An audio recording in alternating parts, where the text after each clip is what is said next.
ندیم ممتاز bureau chief میل سے گزشتہ روز Shabbir Oxford school کے بچوں نے ریڈیو پاکستان ملتان کا ایک روزہ تفریحی اور معلوماتی دورہ کیا۔ انجینئر زین العابدین کی جانب سے بچوں کو ویلکم کیا گیا۔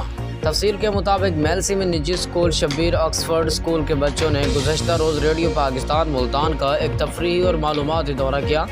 پرنسپل وسیم شبیر اور سٹاف کے ساتھ ساتھ بچوں کو سینئر براڈ کاسٹ انجینئر زین العابدین کی جانب سے ویلکم کیا گیا۔ سب سے پہلے بچوں کو ریڈیو پاکستان ملتان کے سیمینار ہال میں اکٹھا کر کے ریڈیو پاکستان کی ہسٹری بتائی گئی۔ اس کے بعد بچوں کو 2 گروپس میں تقسیم کر کے اسٹوڈیو کا وزٹ کروایا گیا۔ براڈ کاسٹر ٹیکنیشین محمد اکمل نے نہایت گرم جوشی سے بچوں کو انٹرنیٹ کیا۔ اس موقع پر RJ آسما پروین نے پروگرام کی لائیو ٹرانسمیشن کے دوران میلسی سے آنے والے بچوں اور سٹاف کو ویلکم کیا۔ بعد ازاں بچوں نے medium wave studio, recording studio, music studio اور ماسٹر کنٹرول روم بھی وزٹ کیے۔ بچوں نے فنکاروں کے موسیقل آلات دیکھ کر بہت محظوظ ہوئے اور اس دن کو ہمیشہ کے لیے یادگار قرار دیا۔